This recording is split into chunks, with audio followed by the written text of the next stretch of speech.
October 1347. The harbour of Messina wakes to an ordinary sunrise. Fishermen mend nets. Market vendors arrange their morning wares. Gulls circle overhead. The rhythm of the port city is familiar, predictable, comforting. By sunset, that rhythm will shatter. 12 ships glide into port. They carry silk. They carry spices. They carry stories from the east. But they also carry something invisible, something that does not appear on any cargo manifest. The sailors look wrong. Their skin carries dark swellings. Some cannot stand. A few lie motionless on deck. Within hours, Messina will learn the cost of welcoming these vessels. Within days, the city will understand a new kind of terror. Within weeks, the death toll will climb beyond counting. What traveled on those 12 ships? Not a demon, not a curse, not divine punishment. A bacterium. Listen for this word, bacterium. In scientific English, a bacterium is a single-celled microorganism. The plural is bacteria. One bacterium, many bacteria. This distinction matters in medical communication. The specific bacterium that arrived in Messina carried a name the world would not learn for another 5 centuries. Yersinia pestis. Let us define it. Yersinia pestis is a gram-negative coccobacillus. Break that phrase down. Gram-negative refers to how the bacterium responds to a specific laboratory stain test. Coccobacillus describes its shape, part sphere, part rod. It measures roughly 1 to 2 micrometers in length. To help you picture this scale, 1 micrometer equals 1/1,000,000th of a meter. You cannot see Yersinia pestis with the naked eye. You cannot taste it. You cannot smell it. Yet it can kill a healthy adult in fewer than 10 days. This organism is not ancient beyond measure. In fact, scientists now understand that Yersinia pestis evolved relatively recently from a related bacterium called Yersinia pseudotuberculosis.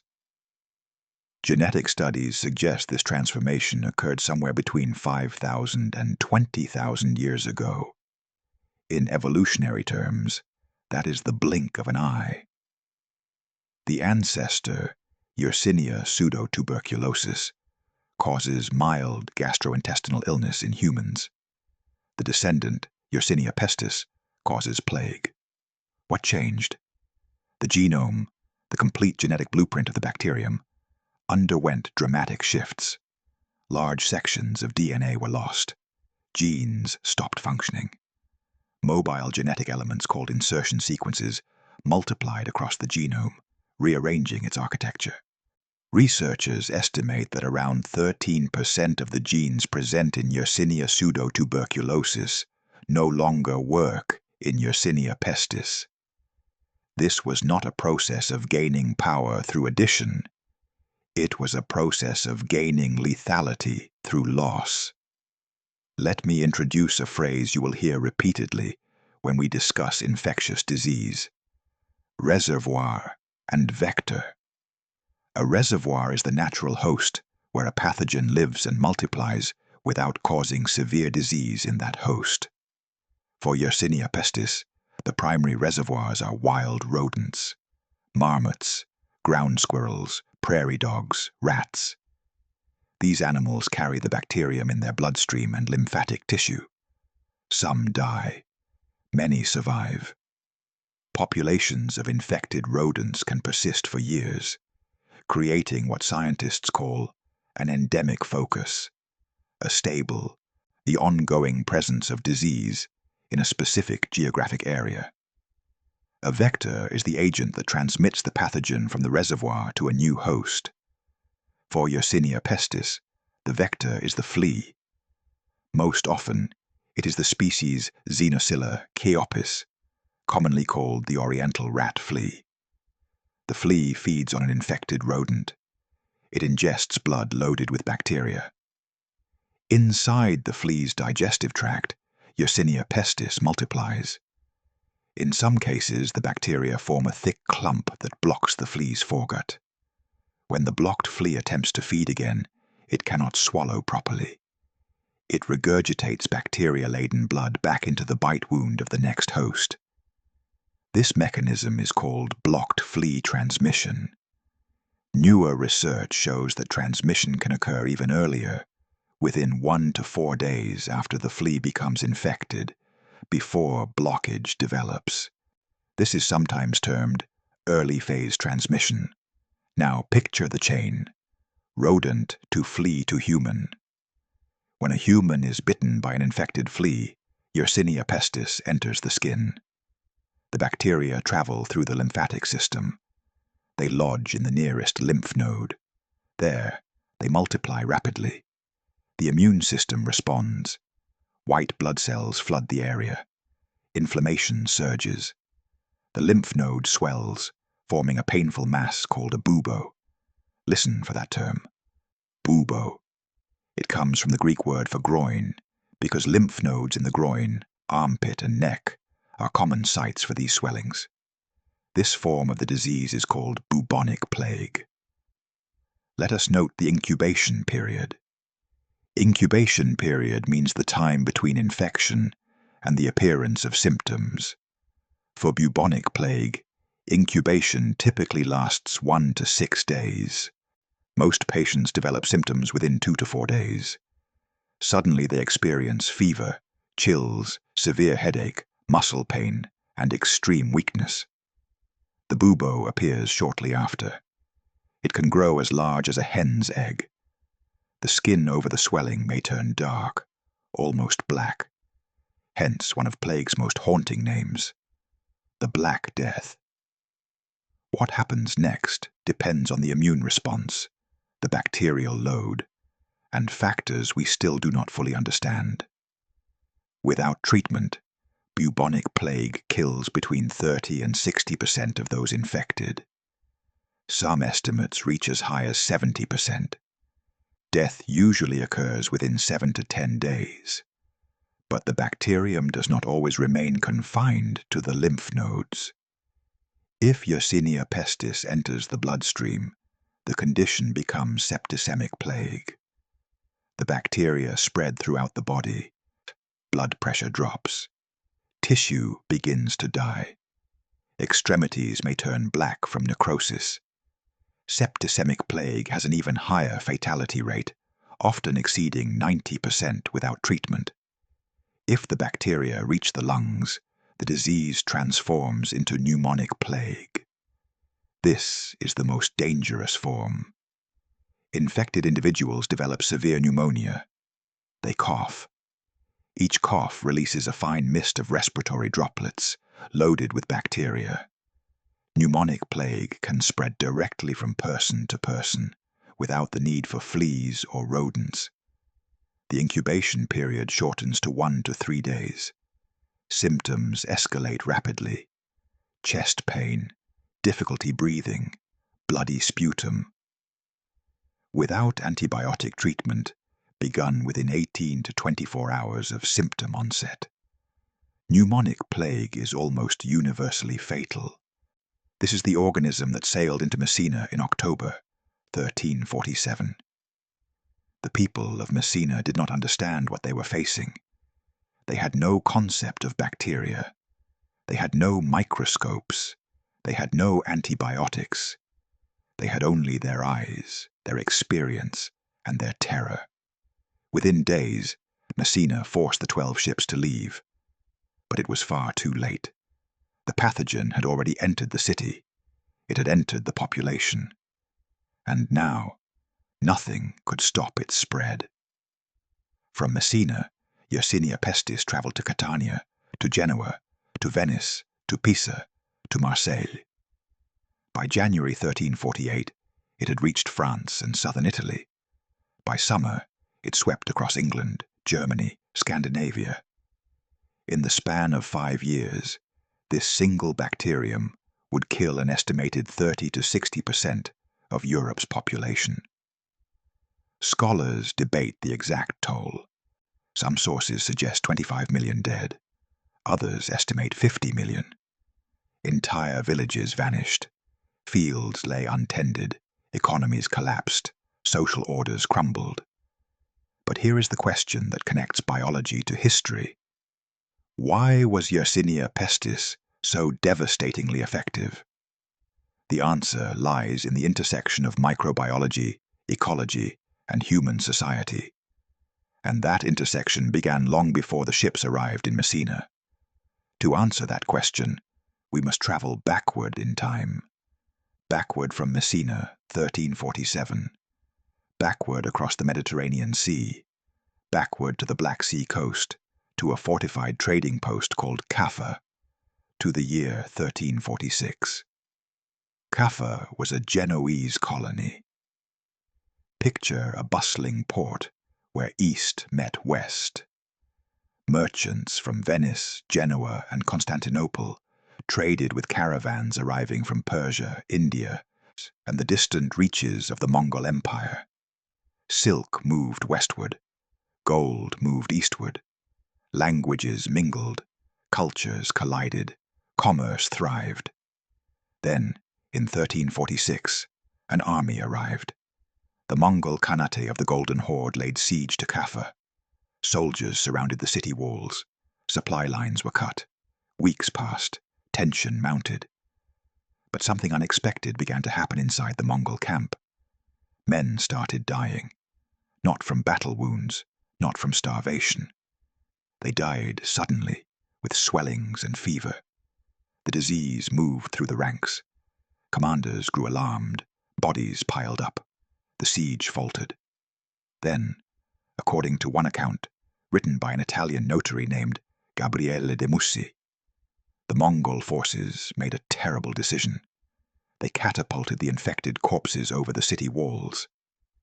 Listen for this phrase: biological warfare. It means the deliberate use of disease as a weapon. The Kaffa incident, if de Mussi's account is accurate, may represent one of the earliest documented attempts at biological warfare in history. However, historians debate the reliability of this account. De Mussi was not present at the siege. He recorded the story years later, possibly based on rumors. Some scholars argue that the plague would have entered Kaffa through rats and fleas, regardless of any catapult action.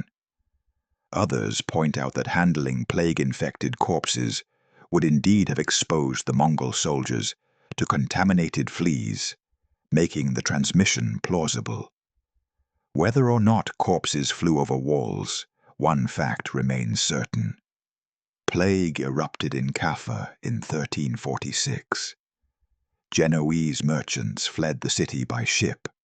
They sailed toward home. They carried goods, memories, and stowaways. Rats, fleas, bacteria. Some ships docked in Constantinople. Others continued to Sicily. 12 of them reached Messina in October 1347. Now let us ask a different question. How did Yersinia pestis reach the Mongol army in the first place? The answer lies in the geography of plague. Yersinia pestis is endemic, meaning naturally present, in specific regions across Central Asia. The high plateaus of Mongolia, the grasslands of Kazakhstan, the steppes of Siberia. In these areas, wild rodent populations have carried the bacterium for thousands of years. Marmots are especially important reservoirs. Hunters trap marmots for fur and meat. When they handle infected animals, they risk infection. Fleas from dead marmots seek new hosts. Domestic animals pick up the fleas. Humans camp near infected burrows. Trade caravans pass through endemic zones. One infected individual can carry the disease hundreds of miles before symptoms appear. By the time the Mongol army besieged Kaffa, plague had likely been smoldering along the Silk Road trade routes for years. Small outbreaks, isolated clusters. Then, in the crowded conditions of a military camp, the disease found ideal conditions for explosive spread. Here, we encounter a key concept in epidemiology: density-dependent transmission. Listen carefully to this term. Density-dependent transmission means that the rate of disease spread increases as the population density increases. More people in a smaller space. More opportunities for contact. More fleas seeking hosts. More bites. More infections. Medieval cities provided perfect environments for density-dependent transmission. Narrow streets, crowded homes, poor sanitation, limited understanding of hygiene. Rats thrived in grain stores and garbage heaps. Fleas thrived on rats and humans alike. When plague entered a city, it spread like fire through dry brush. But let us return to the bacterium itself. Why is Yersinia pestis so effective at killing? The answer lies in its virulence factors. Virulence factors are the biological tools that a pathogen uses to invade, survive, and damage its host. Yersinia pestis possesses an impressive arsenal. Let me introduce you to 3 key weapons. First, the F1 capsular antigen. This is a protein coat that surrounds the bacterial cell. It acts like a cloak of invisibility. When Yersinia pestis enters the body, immune cells called macrophages attempt to engulf and destroy it. The F1 capsule interferes with this process, and it prevents the macrophages from recognizing the bacterium as a threat. The bacteria survive inside immune cells that were designed to kill them. Second, the YOP proteins.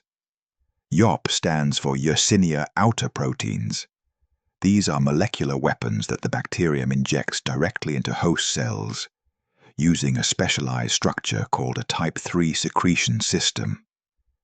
Think of it as a microscopic syringe. The YOP proteins disrupt immune signaling. They prevent white blood cells from moving to the site of infection. They trigger cell death. They sabotage the body's defense network from the inside. Third, the ability to acquire iron. Iron is essential for bacterial growth. The human body normally locks away free iron to starve invading pathogens. Yersinia pestis produces specialized molecules called siderophores that steal iron from human proteins. One important siderophore is called Yersinia bactin. With access to iron, the bacteria multiply rapidly. Combine these factors: immune evasion, immune disruption, and rapid multiplication. The result is a bacterium that overwhelms the host before the immune system can mount an effective counterattack. Now add one more layer: speed. From the moment Yersinia pestis enters the body, the clock starts. If untreated, bubonic plague progresses to septicemia or pneumonia within days. Death follows quickly. This speed matters in epidemiological terms. A disease that kills too slowly gives the host time to recover or seek help.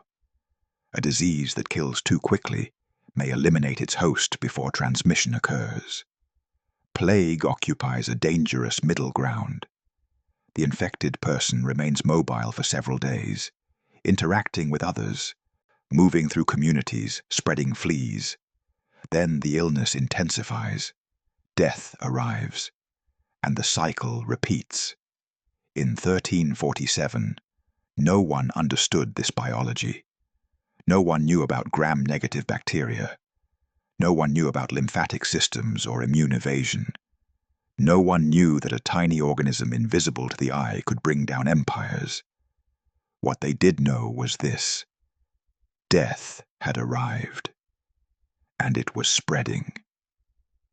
By the summer of 1348, plague had crossed the English Channel. It landed in the port of Melcombe Regis on the southern coast of England. Sailors unloaded cargo. Merchants conducted business. Dock workers carried bundles from ship to shore. Within weeks, the disease spread to Bristol, then London, then north toward Scotland. The speed shocked everyone. A physician in France wrote that the illness seemed to pass through the air itself. A chronicler in Italy described streets emptied of life. A monk in Germany recorded that entire monasteries fell silent. These observers were trying to make sense of the catastrophe using the only frameworks they possessed: the theory of miasma and the concept of divine punishment. Let us define miasma theory. In medieval medicine, miasma referred to poisonous air or bad vapors. Physicians believed that diseases arose from foul-smelling air, produced by rotting organic matter, swamps, or planetary alignments.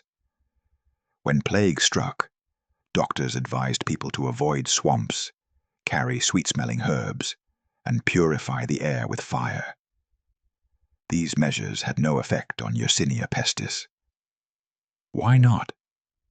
Because the bacterium did not travel through miasma. It traveled through fleas and, in its pneumonic form, through respiratory droplets. The true mechanism of transmission remained invisible to medieval science, but the consequences were starkly visible. Let me describe what happened inside a single household when plague arrived. A family lives together: father, mother, 3 children. One morning, the youngest child complains of fever. The mother touches the child's forehead. Hot. She checks for swellings. She finds a small lump under the child's arm. By evening, the lump has grown. The child cries from pain. The fever climbs. The family calls for a physician. The physician arrives. He wears a long robe.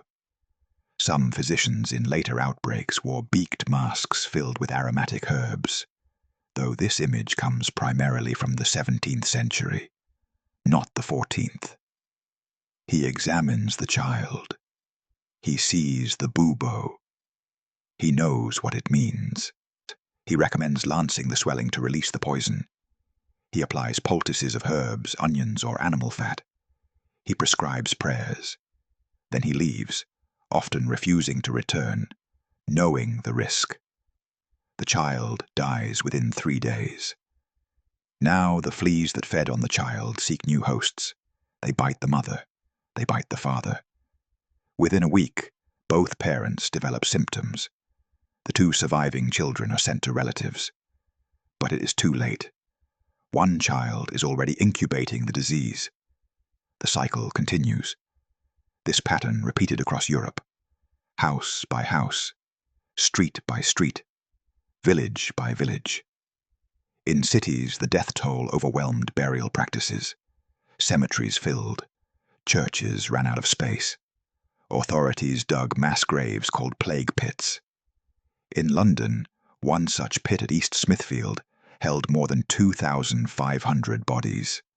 Archaeologists studying the site in the 20th century found skeletons arranged in neat rows at first, then piled haphazardly as the death rate accelerated and workers could no longer keep pace. Let us pause here to discuss fatality rate versus mortality rate. These terms sound similar but mean different things. Fatality rate, more precisely called case fatality rate, measures the percentage of diagnosed cases that result in death. For untreated bubonic plague, the case fatality rate ranges from 30 to 60%. Mortality rate measures the number of deaths in a population over a specific time period, usually expressed as deaths per 1,000 or per 100,000 individuals. During the Black Death, mortality rates in some European cities reached 50% of the total population within 2 years. That means 1 out of every 2 people died. Think about that number. Half the population. Imagine your street. Now imagine half your neighbors gone. Imagine half the shopkeepers, half the teachers, half the laborers. Imagine the silence. This was not gradual decline. This was collapse. Economic systems broke down. Fields went unplowed because farmers had died or fled. Crops rotted. Livestock wandered untended. Trade slowed, prices for essential goods skyrocketed. Wages for surviving workers increased dramatically because labor became scarce. This shift would eventually contribute to the erosion of the feudal system in Europe. But in 1348, it simply meant chaos. Social structures fractured. Some communities responded with compassion. Neighbors cared for the sick. Priests administered last rites despite the risk. Volunteers dug graves. But other communities responded with fear and violence.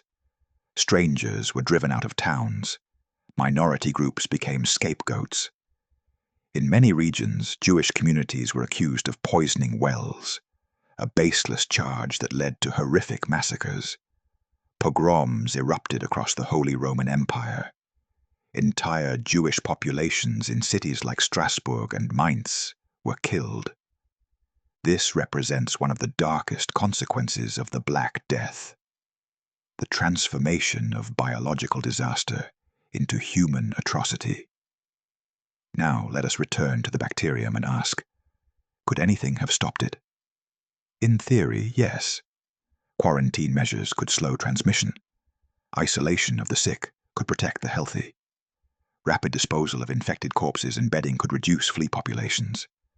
Some Italian city-states attempted these strategies. Venice established a quarantine system where arriving ships had to wait 40 days before passengers and cargo could disembark. The Italian word for 40 is quaranta, which gives us the English term quarantine. But these measures were inconsistent and incomplete. No one understood that rats and fleas were the vectors. Quarantine focused on isolating people, not controlling rodents. Ships sat in harbor with rats still aboard. Cargo moved through ports with fleas hidden in fabric and grain. The bacterium slipped through every barrier. By 1350, the first wave of the Black Death had burned through most of Europe. The death toll was staggering, but the plague was not finished. It would return, again and again. 1361, 1369, 1374. Successive waves rolled across the continent for the next 3 centuries. Each outbreak killed fewer people than the first, possibly because survivors carried some immunity, or because the most vulnerable had already died. But the psychological and cultural impact endured. Plague shaped art. It shaped literature. It shaped religious thought. The concept of memento mori, remember you must die, became a central theme in European culture. Paintings depicted skeletons dancing with the living. Poems contemplated the fragility of life. The Black Death changed how an entire civilization thought about mortality. But here is the deeper question, the one that connects medieval Europe to modern science. What happened next? Did humanity simply endure plague for centuries, or did someone eventually discover the truth? The answer arrived in Hong Kong in the year 1894, and 5 centuries had passed since the Black Death swept through Europe. Plague had never truly vanished. It lingered in pockets, it flared in cities. But by the late 19th century, European powers had convinced themselves that plague was a disease of the past, a medieval horror confined to history books. Then it returned. The third plague pandemic began in China's Yunnan province in the 1850s. For decades it smoldered in rural areas. Then it reached the coast. In 1894, it exploded in Hong Kong, then a British colony and a major international port. Ships carried infected rats to every continent. Over the next several decades, plague would kill more than 12 million people, primarily in Asia. But this time, something was different. This time, Science was ready. In June 1894, two researchers arrived in Hong Kong, racing to identify the causative agent of plague. One was Shibasaburo Kitasato, a Japanese bacteriologist trained in Berlin. The other was Alexandre Yersin, a Swiss-French physician working for the Pasteur Institute in Paris. Kitasato arrived first. He had access to official British hospitals. He worked quickly. He announced that he had isolated the plague bacterium. The scientific community celebrated. But there was a problem. Kitasato had likely contaminated his samples. The organism he described did not match the true characteristics of the plague bacterium. Yersin worked under more difficult conditions. British authorities granted him limited access. He set up a makeshift laboratory in a small hut. He performed autopsies on plague victims in a tent. He was methodical. He was careful. He extracted fluid from buboes. He cultured the samples. Under the microscope, he observed small rod-shaped bacteria with rounded ends. He described them as small rods with rounded ends, which stain well with aniline dyes. Listen for this phrase: aniline dyes. These are synthetic dyes used to stain bacterial cells, making them visible under a microscope. The technique was revolutionary in the late 19th century. Before staining methods, bacteria were nearly impossible to see clearly. Yersin injected his bacterial samples into laboratory animals. The animals developed plague symptoms and died. He recovered the same bacteria from their tissues. He had fulfilled Koch's postulates, a set of criteria used to establish that a specific microorganism causes a specific disease. Let me teach you Koch's postulates. Robert Koch, a German physician, proposed 4 steps to prove that a bacterium causes a disease. The microorganism must be found in all cases of the disease. The microorganism must be isolated from the diseased host and grown in pure culture. The cultured microorganism must cause disease when introduced into a healthy host. The same microorganism must be re-isolated from the newly diseased host. Yersin completed all 4 steps. His work was rigorous. His conclusions were correct. In 1894, the bacterium was named Pasteurella pestis in honor of Louis Pasteur. In 1967, scientists reclassified it based on new genetic understanding. It was renamed Yersinia pestis in honor of Alexandre Yersin. This was the breakthrough moment. For the first time in history, humanity could see the enemy.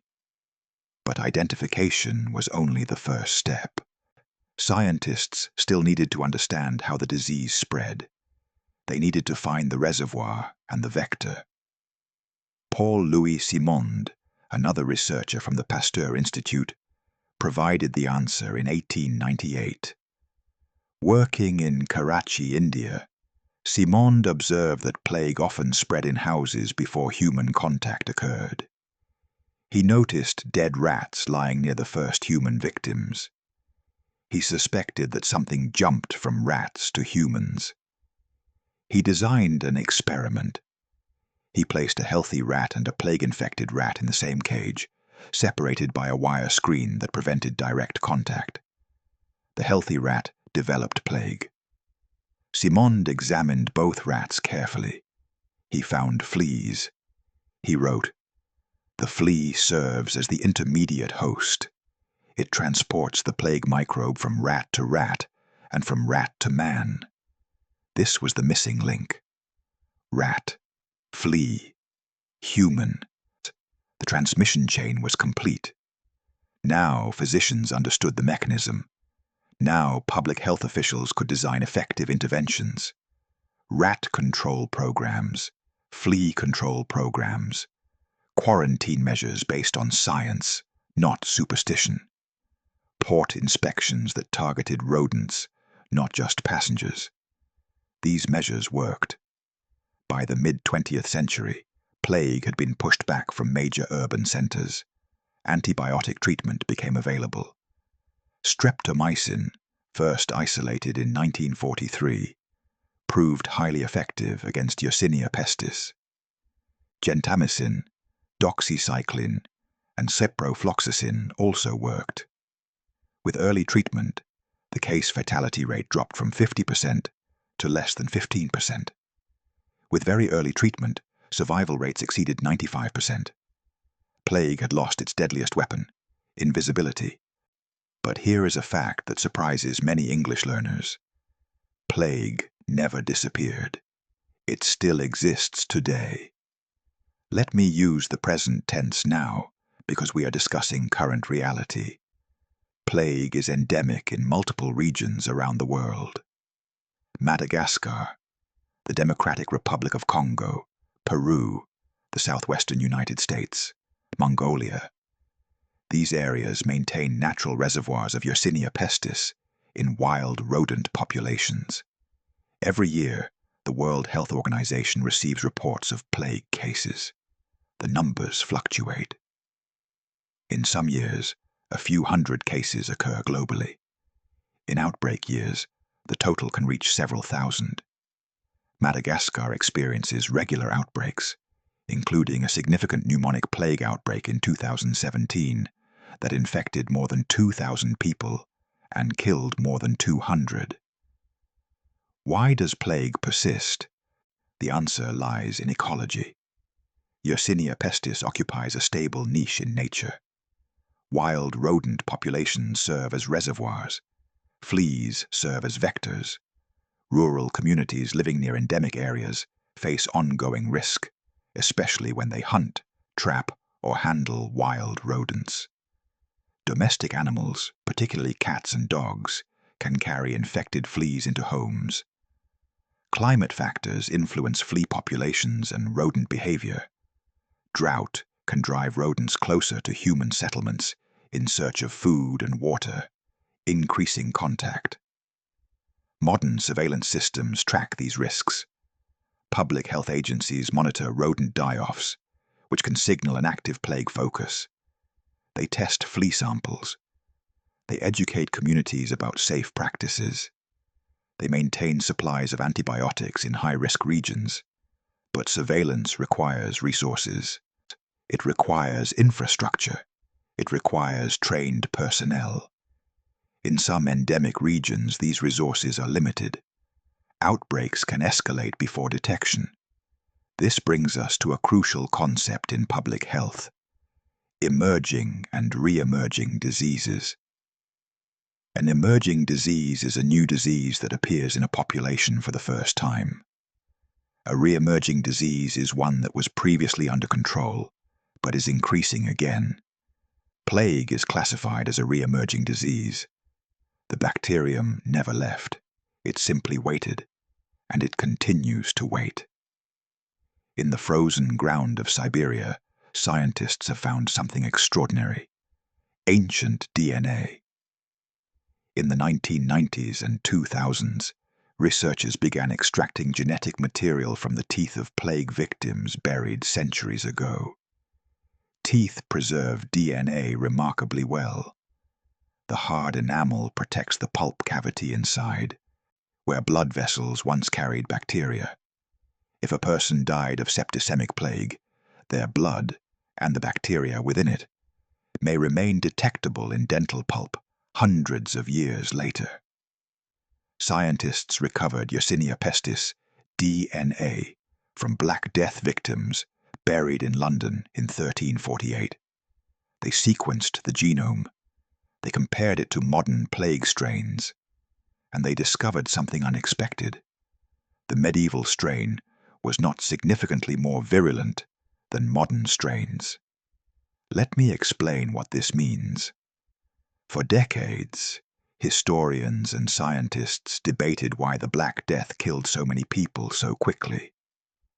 One theory proposed that the 14th century strain of Yersinia pestis was a super plague. biologically more deadly than anything we see today. But the genetic evidence does not support this theory. The virulence factors, the F1 capsule, the YOP proteins, the iron acquisition systems are essentially identical in medieval and modern strains. So why did the Black Death kill 30 to 60% of Europe's population, while modern outbreaks, even in under-resourced regions, kill far fewer? The answer is not in the bacterium. The answer is in the context. Medieval Europe lacked antibiotics. It lacked antiseptic practices. It lacked an understanding of germ theory. It lacked rapid communication systems to warn distant cities. It lacked rodent control infrastructure. It lacked public health organizations. Most critically, it lacked knowledge of the transmission mechanism. Imagine fighting an invisible enemy without knowing how it moves, where it hides, or what weakens it. Every action you take is a guess. Some guesses help by accident. Most do nothing. Some make the situation worse. Medieval physicians recommended bloodletting to balance the humors. This weakened patients, reducing their chance of survival. They recommended fleeing infected cities. This spread the disease to new areas. They recommended gathering to pray in churches. This created ideal conditions for pneumonic transmission.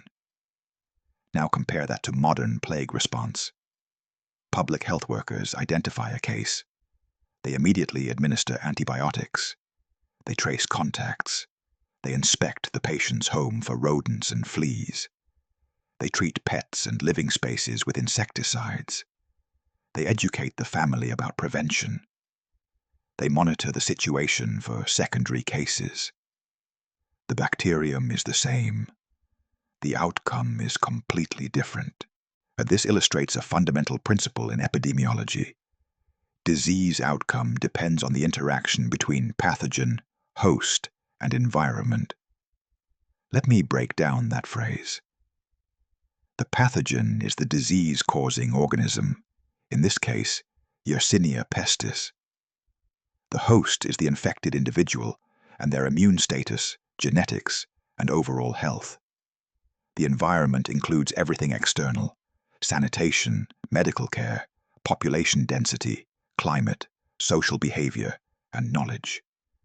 Change the environment, and you change the outcome. This is why public health matters. This is why education matters. This is why infrastructure matters. The bacterium has not become weaker. Humans have become better prepared. But preparation requires vigilance. Let me tell you about a modern challenge: antibiotic resistance. In medical English, resistance means the ability of bacteria to survive treatment with drugs that would normally kill them. Some bacteria develop genetic mutations that allow them to break down antibiotics or pump them out of the cell. When these resistant bacteria multiply, infections become difficult or impossible to treat. So far, Yersinia pestis has not developed widespread antibiotic resistance. Most strains remain sensitive to streptomycin, gentamicin, doxycycline, and fluoroquinolones. However, researchers have identified a few resistant strains in Madagascar. These strains carry plasmids, small circular pieces of DNA, that encode resistance genes. The genes can transfer between bacteria. This is concerning. If antibiotic-resistant plague became common, treatment options would narrow. Mortality rates would rise. Outbreaks would become harder to control. We would not return to medieval mortality levels. Our understanding of transmission and our public health systems provide protection that medieval Europe lacked. But the threat would intensify. This brings us to another important term: preparedness. preparedness means having systems, supplies, and plans in place before an emergency occurs. For plague, preparedness includes maintaining stockpiles of antibiotics in endemic regions, training healthcare workers to recognize symptoms quickly, and establishing rapid laboratory testing capabilities. In the United States, the Centers for Disease Control and Prevention monitors plague closely. The disease is reportable, meaning doctors must inform public health authorities immediately when they diagnose a case. Most U.S. cases occur in rural areas of New Mexico, Arizona, Colorado, and California. The number averages about 7 cases per year. Deaths are rare because treatment begins quickly. But here is a scenario that worries experts. A pneumonic plague outbreak in a dense urban environment. Remember, pneumonic plague spreads person to person through respiratory droplets. It does not require fleas or rodents. Incubation is short. Symptoms escalate rapidly. Without treatment within 24 hours, the fatality rate approaches 100%. Now imagine this form of plague in a crowded city with limited healthcare access. International travel compounds the risk. An infected person could board a plane while still asymptomatic. By the time symptoms appear, dozens of passengers have been exposed. They disperse to multiple cities. Each one becomes a potential starting point for a new cluster. This is not speculation. This scenario is modeled regularly by public health agencies. It is why plague remains on the list of priority diseases for epidemic preparedness. It is why the World Health Organization maintains plague surveillance networks. It is why scientists continue studying Yersinia pestis decades after effective treatment became available. Knowledge is the only reliable defense. Let us shift our focus now from the global to the microscopic. What happens inside the human body during the first hour after a flea bite? The flea's mouthparts pierce the skin. It is a tiny wound, barely noticeable. Perhaps a small red spot. Perhaps a brief itch. Nothing alarming. But in that moment, thousands of Yersinia pestis cells enter the dermal tissue. The bacteria are not passive invaders. They are equipped for survival. Within minutes, they encounter the first line of defense. Neutrophils.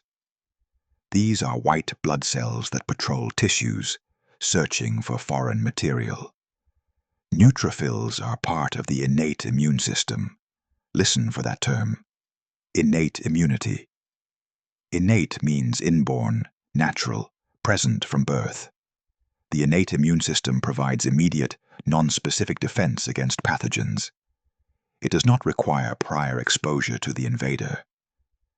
A neutrophil detects the bacteria. It moves toward them using chemical signals.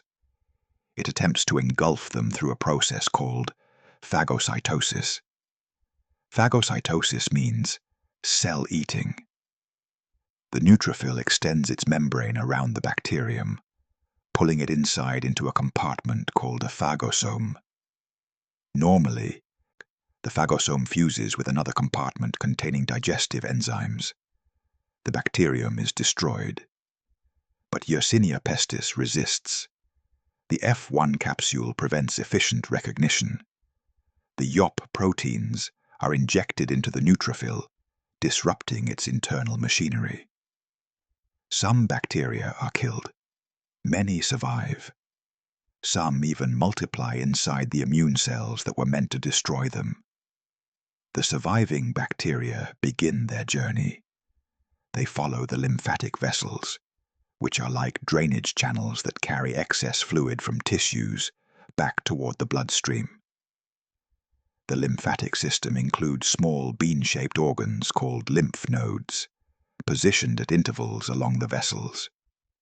Lymph nodes filter the fluid, trapping pathogens and debris. The bacteria reach the nearest lymph node. This could be in the groin if the flea bite occurred on the leg, and it could be in the armpit if the bite was on the arm. It could be in the neck if the bite was on the head or upper body.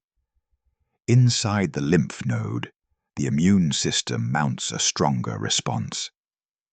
Macrophages, larger immune cells, attempt to destroy the bacteria. T cells and B cells, components of the adaptive immune system, begin to activate. The adaptive immune system provides specific, targeted defense. It learns to recognize particular pathogens and remembers them for future encounters.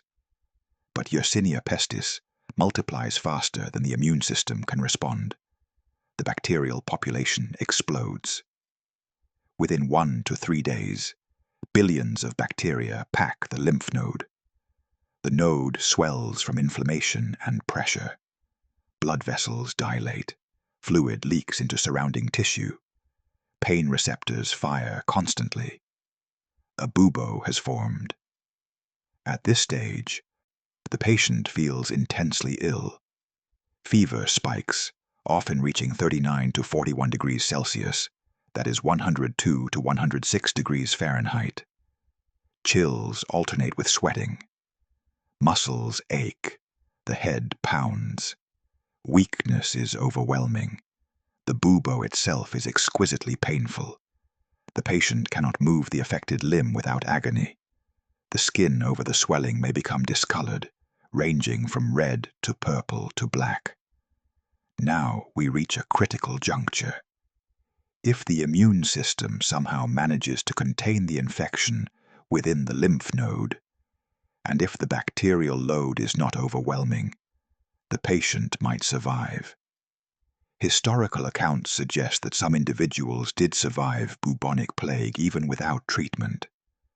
Their immune systems, through mechanisms we still do not fully understand, managed to limit bacterial spread. But most patients were not so fortunate. In the majority of untreated cases, the bacteria breach the lymph node and enter the bloodstream. This is septicemia. Once in the blood, Yersinia pestis spreads everywhere: liver, spleen, kidneys, lungs, brain. Every organ becomes a battleground. The bacteria produce endotoxin, a component of their outer cell wall that triggers massive inflammation throughout the body. This condition is called septic shock. Blood pressure drops. The heart races but cannot maintain adequate circulation. Organs begin to fail. Extremities may turn black as blood clots form in small vessels, and tissue dies. If the bacteria seed the lungs, pneumonia develops. The patient begins coughing. Each cough expels bacteria-laden droplets into the air. If someone else inhales these droplets, they can develop primary pneumonic plague, infection that begins in the lungs without ever forming a bubo. This is the most dangerous transmission route: person to person, breath to breath. No fleas required. Medieval chroniclers describe plague spreading like wildfire and through the very air. They were observing pneumonic transmission without understanding it. Their descriptions were actually accurate. In crowded households, churches, and hospitals, pneumonic plague could indeed spread through the air. Here is a phrase you will encounter in medical literature: droplet transmission versus airborne transmission. These terms sound similar, but describe different mechanisms. Droplet transmission occurs when large respiratory droplets, produced by coughing, sneezing, or talking, travel a short distance, usually less than 2 meters, and land on another person's mucous membranes, eyes, nose, mouth. The droplets are too heavy to remain suspended in air for long. Airborne transmission occurs when much smaller particles, called aerosols, remain suspended in the air for extended periods, and can be inhaled from greater distances. Most experts classify pneumonic plague as primarily droplet transmission, though some aerosol generation may occur during severe coughing.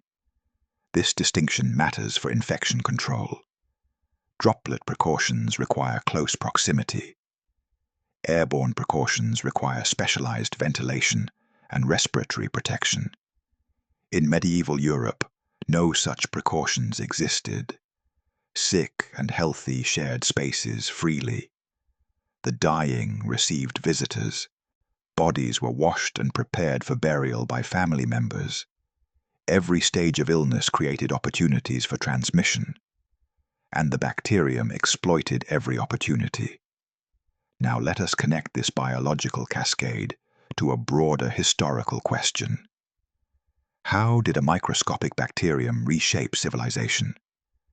The answer unfolds across 3 dimensions: economic, social, and psychological. Start with economics. Before the Black Death, Europe operated under a feudal system.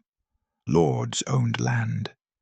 Peasants worked that land in exchange for protection and a small plot for their own use. Labor was abundant. Wages were low. Mobility was restricted. A peasant born on one manor usually died on the same manor. Then plague killed between 1/3 and 1/2 of the population. Suddenly, labor became scarce. Fields needed plowing, but half the farmers were dead. Crops needed harvesting, but workers had vanished. Lords needed peasants more than peasants needed lords. The balance of power shifted. Surviving workers demanded higher wages. They demanded better conditions. They demanded freedom to move and seek employment elsewhere. Some lords resisted. They passed laws attempting to freeze wages at pre-plague levels. England's Statute of Labourers in 1351 tried to enforce this. It failed. Market forces proved stronger than legislation. Listen for this economic term: labor shortage. It means a situation where demand for workers exceeds supply. Labor shortages typically drive wages up and give workers more bargaining power. The post-plague labor shortage was one of the most dramatic in recorded history. Wages in England doubled or tripled in the decades following 1348. This was unprecedented. Higher wages meant peasants could accumulate wealth. Wealth meant options. Options meant mobility. The rigid feudal structure began to crack. This process took generations, but historians trace the eventual decline of serfdom in Western Europe, partly to the economic disruption caused by plague. Now consider the social dimension. Plague did not discriminate by class. Kings died, bishops died, nobles died, peasants died. The disease struck across all social hierarchies. This challenged medieval assumptions about divine order. If God protected the righteous, why were priests dying at the same rates as sinners? If nobility meant divine favor, why were nobles dying alongside commoners? Some people turned toward intense religious devotion. Flagellant movements arose, at where groups of men whipped themselves publicly as penance, believing they could end the plague through suffering. These movements spread across Europe in 1349, often descending into violence and fanaticism before authorities suppressed them. Others turned away from the church. Trust in religious institutions eroded when prayers seemed ineffective and clergy died as readily as anyone else. Some historians argue that this erosion contributed to the later success of Protestant reform movements in the 16th century, though this connection remains debated. Family structures also fractured. Orphans were common.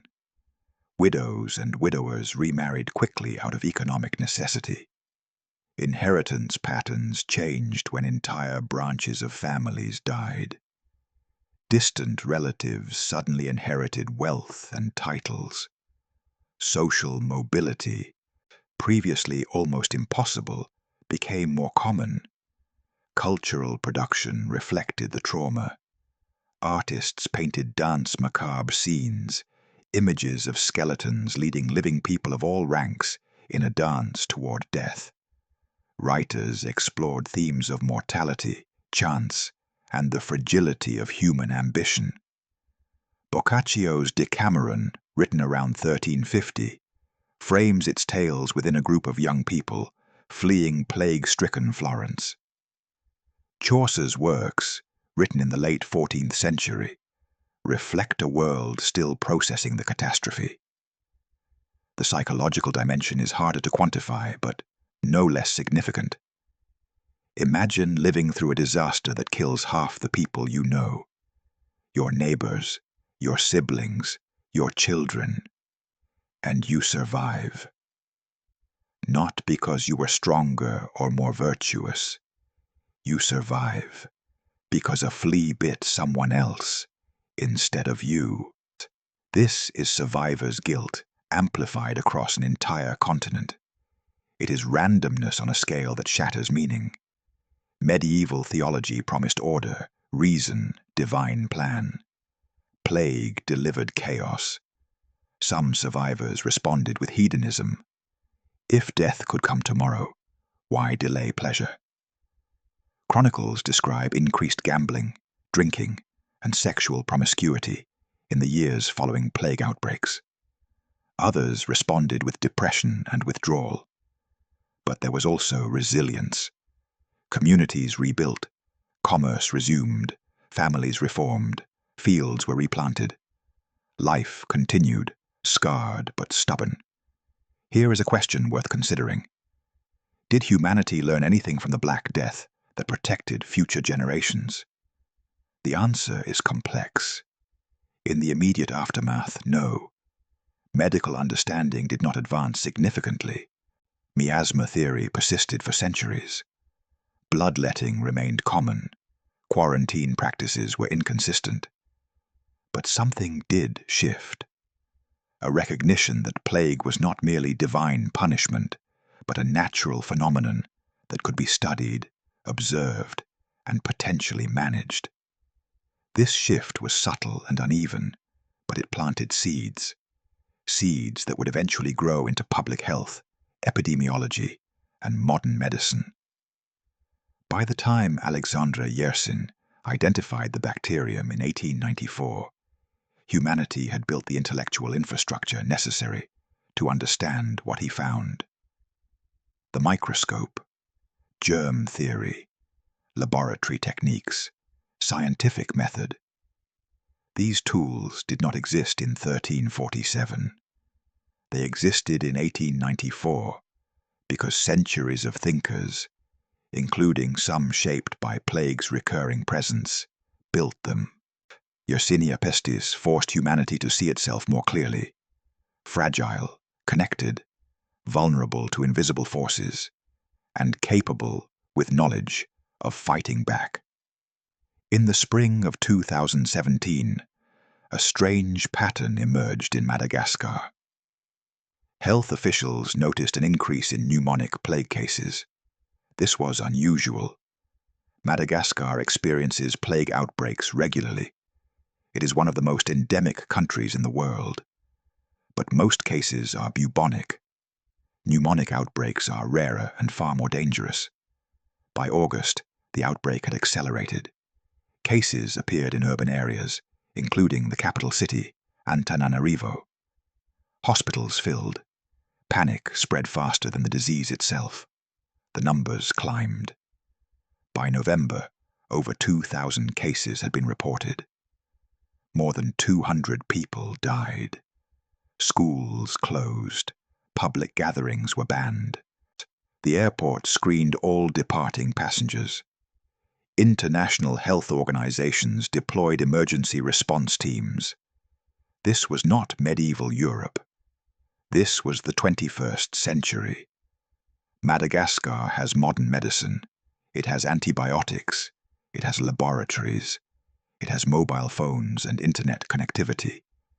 Yet plague still killed. Why? The answer reveals the ongoing challenge of infectious disease in resource-limited settings. Many patients delayed seeking care because they initially dismissed symptoms as common respiratory infections. Diagnostic capacity was overwhelmed. Antibiotic supplies ran low in remote areas. Rumors and misinformation spread through social media, causing some people to avoid hospitals entirely. The outbreak was eventually controlled through massive public health intervention, and thousands of contacts were traced and given preventive antibiotics. Flea control measures were implemented across the capital. Public education campaigns explained transmission routes. International aid provided medical supplies and expertise. But the outbreak left a stark reminder. Yersinia pestis remains a threat wherever three conditions align. Let me list these conditions clearly. Endemic rodent populations carrying the bacterium. Human populations living in close contact with those reservoirs. Limited healthcare infrastructure for rapid detection and treatment. Remove any one of these three elements, and plague risk drops dramatically. This is the foundation of modern plague prevention strategy. Consider the United States. Plague is endemic in prairie dog and ground squirrel populations across the Southwest. The bacterium exists, and the reservoir exists, but large-scale outbreaks do not occur. Why not? Because the third condition, limited healthcare infrastructure, is absent. Cases are detected quickly. Treatment begins immediately. Contacts are traced. Flea control measures are implemented locally. The chain breaks. Now consider rural Madagascar, rural Democratic Republic of Congo, or remote regions of Peru. All three conditions align. Plague persists. This is not a failure of those nations. This is a matter of resources and priorities. Plague prevention requires investment, trained healthcare workers, laboratory facilities, antibiotic stockpiles, rodent surveillance systems, public education programs. These investments compete with other urgent needs: malaria control, tuberculosis treatment, maternal health, malnutrition. Governments must make difficult choices. International organizations try to fill gaps. The World Health Organization provides technical guidance and emergency support. The Centers for Disease Control and Prevention assists with outbreak investigations. Research institutions study plague ecology and develop better diagnostic tools. But ultimately, plague control succeeds or fails at the local level. A village health worker who recognizes symptoms early. A family that seeks care immediately instead of waiting. A community that stores grain in rodent-proof containers. Small actions with large consequences. Let me introduce you to a concept called One Health. This is a modern approach to disease control that recognizes the interconnection between human health, animal health, and environmental health. Plague is a perfect example of why this approach matters. You cannot control plague by treating only human cases. You must also address the animal reservoir. You must manage flea populations. You must understand ecological factors that bring rodents into contact with humans: drought, deforestation, agricultural practices, urban expansion. All these environmental changes influence plague risk. A One Health approach brings together physicians, veterinarians, ecologists, and public health specialists. They share data. They coordinate interventions. They think systemically, not in isolated silos. For plague, this might mean veterinarians monitor pet cats and dogs in endemic areas for flea infestations. Ecologists track rodent population dynamics and alert health authorities when die-offs occur, a potential sign of plague activity. Environmental scientists map habitat changes that might increase human-rodent contact. Physicians maintain high suspicion for plague in patients presenting with fever and buboes in risk areas. Each discipline contributes a piece of the puzzle. Together, they build effective prevention. But prevention also requires something less tangible: memory.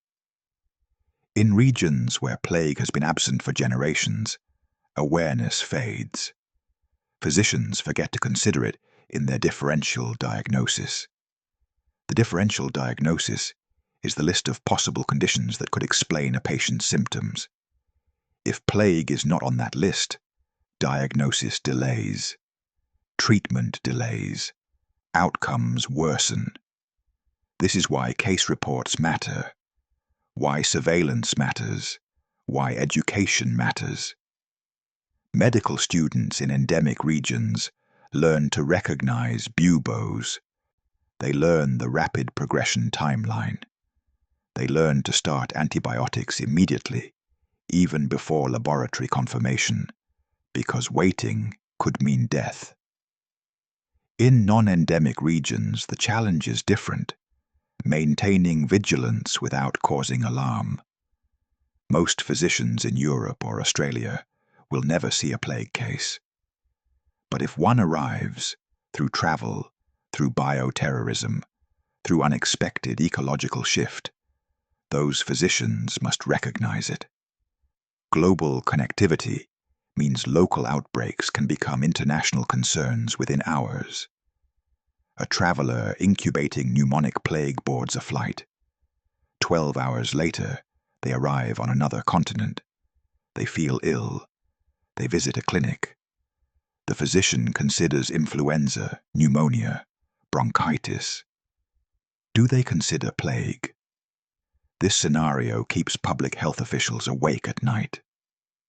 In April 2003, an unusual letter arrived at a laboratory in Texas. It contained dried powder. The recipient, a researcher studying plague, opened it without protective equipment. Within days, he developed fever and a bubo. Laboratory tests confirmed Yersinia pestis. He survived after antibiotic treatment. The investigation revealed something disturbing. The letter had been sent deliberately. This was not a natural outbreak. This was bioterrorism, the intentional use of biological agents to cause harm. Let me define bioterrorism carefully. It means the deliberate release of bacteria, viruses, or toxins to intimidate, coerce, or harm a population. Yersinia pestis appears on every major bioterrorism threat list. The reasons are clear: high mortality if untreated, potential for pneumonic spread, ease of cultivation in a laboratory, and historical fear factor. Governments take this threat seriously. The United States maintains the strategic national stockpile, which includes millions of doses of antibiotics effective against plague. Rapid deployment plans exist for responding to a deliberate release. Detection systems monitor unusual disease patterns. Laboratory networks can quickly identify Yersinia pestis in clinical samples. But prevention remains the best defense. Strict regulations govern who can possess Yersinia pestis cultures. Laboratories that work with the bacterium must register with authorities. They must follow Biosafety Level 3 protocols. Listen for that term: Biosafety Level, abbreviated BSL. It is a ranking system for laboratories based on the danger of the organisms they handle. BSL1 is the lowest risk. BSL4 is the highest.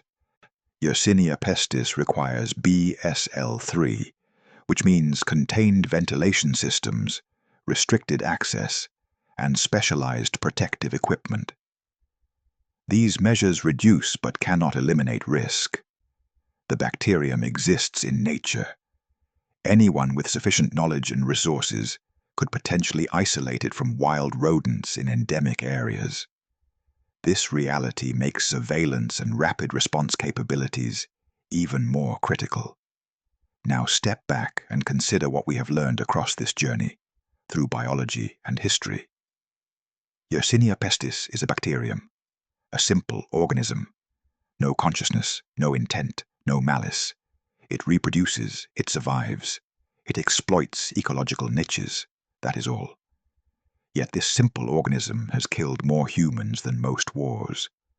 It has toppled dynasties. It has redrawn maps. It has inspired art, literature, and philosophy. It has challenged our understanding of disease, justice, and mortality.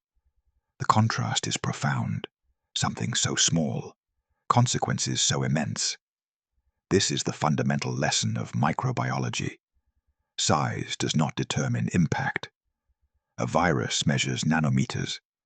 A bacterium measures micrometers. Yet they shape civilizations. For English learners, plague history offers rich vocabulary and sentence patterns, medical terminology, historical narrative structures, cause and effect relationships, comparative constructions. The past perfect tense for describing sequences.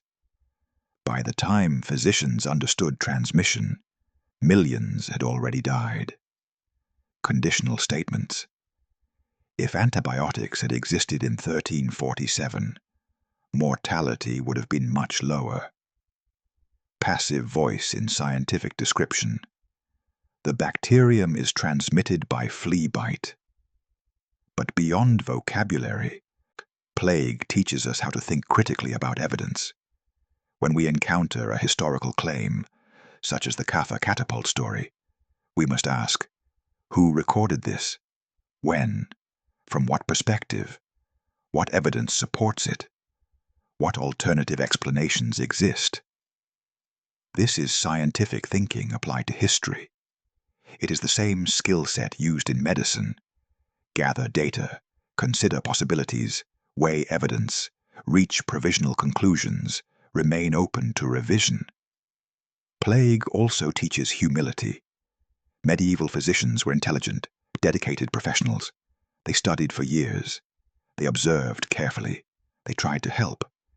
Yet they could not see the true cause. They lacked tools we now take for granted. Microscopes, germ theory, antibiotics. This should make us wonder. What are we missing today? What invisible forces are we failing to perceive because we lack the right tools or frameworks? What will future generations see clearly that we can only glimpse? Science progresses, but uncertainty never fully vanishes. Even now, researchers debate aspects of plague transmission. Does climate change influence outbreak frequency? Can Yersinia pestis be transmitted by vectors other than fleas? How much genetic variation exists among strains, and does it affect virulence? These questions remain open. The story of Yersinia pestis is not finished. The bacterium persists in its natural reservoirs. Outbreaks continue. New questions arise. And the fundamental challenge remains. How do we coexist with pathogens that have coexisted with mammals for thousands of years? The answer lies in knowledge, preparation, and vigilance. Not fear. Fear paralyzes. Knowledge empowers. When you understand how a disease spreads, you can protect yourself. When you recognize symptoms early, you can seek treatment. When you support public health systems, you protect communities. When you combat misinformation, you save lives. These principles apply to plague. They apply to every infectious disease. They will apply to future challenges we cannot yet foresee. Let us end where we began, with a single moment of transmission. A flea bites. Bacteria enter. The cascade begins. But now you understand what that moment means. You understand the bacterium. Yersinia pestis, a gram-negative coccobacillus, evolved from Yersinia pseudotuberculosis, armed with virulence factors that overwhelm immune defenses. You understand the reservoir, wild rodents in endemic regions across Central Asia, Africa, and the Americas. You understand the vector. Fleas, primarily Xenocilla chiopes, transmitting bacteria through blocked or early-phase mechanisms. You understand the incubation period, 1 to 6 days for bubonic plague, 1 to 3 days for pneumonic plague. You understand the fatality rate, 30 to 60% for untreated bubonic plague, nearly 100% for untreated pneumonic plague. These are not merely facts. These are tools for comprehension. When you read a news report about plague in Madagascar, you can now contextualize it. You recognize the ecological conditions. You understand why certain regions face higher risk. You appreciate the challenges of outbreak control in resource-limited settings. When you encounter historical texts describing the Black Death, you can now read them with biological literacy. When a medieval chronicler writes that plague spread through poisoned air, you recognize miasma theory. When they describe buboes as swellings the size of eggs, you visualize lymph nodes packed with billions of bacteria. When they record mortality rates of 50% or higher, you understand why antibiotics and early treatment are transformative. This is what medical English provides: a vocabulary for precision, a framework for discussing complex systems, a bridge between science and human experience. Practice these sentence patterns. Yersinia pestis is transmitted by complete it, by flea bite, by respiratory droplets in pneumonic cases. The incubation period ranges from complete it, from 1 to 6 days for bubonic plague. Without treatment, the case fatality rate exceeds completed, exceeds 30%, often reaching 60% or higher. These patterns are repeatable. You can apply them to other pathogens. Influenza is transmitted by the incubation period for measles ranges from without vaccination, the fatality rate for rabies exceeds. Medical English is built on structures. Master the structures, and you can communicate across diseases, across specialties, across contexts. But language alone is not enough. Behind every medical term lies a human story. Behind case fatality rate are individual deaths, grieving families, communities in crisis. Behind outbreak control are exhausted healthcare workers, difficult decisions, limited resources. Never lose sight of the human dimension. When Yersinia pestis killed half of Europe, it destroyed lives but also revealed resilience. Survivors rebuilt. Societies adapted. Knowledge slowly accumulated. The path from ignorance to understanding took centuries, but humanity walked it. From miasma theory to germ theory, from helplessness to antibiotics, from medieval mass graves to modern surveillance systems. Each step required courage, curiosity, collaboration. Alexandre Yersin worked in a tent with basic equipment and identified the bacterium. Paul-Louis Simond watched rats and solved the transmission puzzle. Thousands of unnamed healthcare workers have treated plague patients, often at great personal risk. Researchers continue studying the bacterium, searching for better diagnostics, improved vaccines, and deeper understanding. This is the ongoing work of science, not a destination, a process. And you are part of that process now.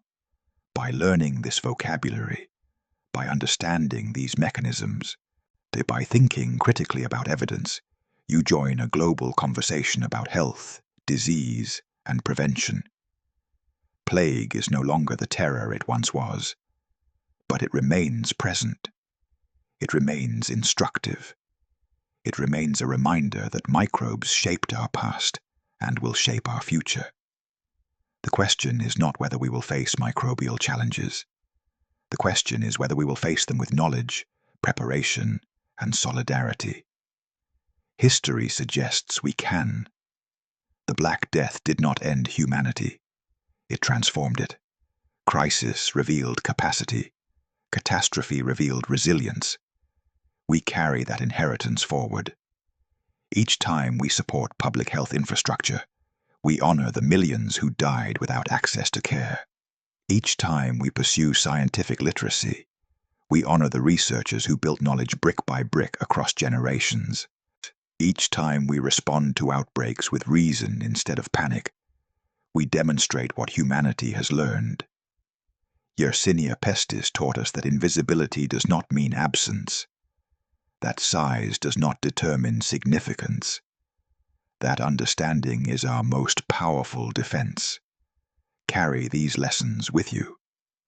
When you read about infectious disease, think ecologically, think systematically.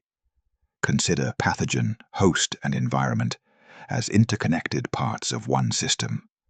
When you communicate about health, choose words carefully. Define technical terms. Use repeatable sentence structures. Build clarity, not confusion. When you encounter uncertainty, embrace it as an invitation to learn, not a failure to know. The story of plague is ultimately the story of how we learn to live with invisible forces beyond our complete control, how we balance risk and benefit, how we protect the vulnerable, how we cooperate across borders, disciplines, and generations. This is the work of public health. This is the work of science. This is the work of education. And this is why learning English through history matters. Because language unlocks understanding. Understanding enables action. And action determines outcomes. Yersinia pestis remains in the soil, in the rodents, in the fleas. But we are no longer medieval. We can see it. We can name it. We can treat it. We can prevent it. That knowledge, hard-won across 7 centuries, is our inheritance. Use it well.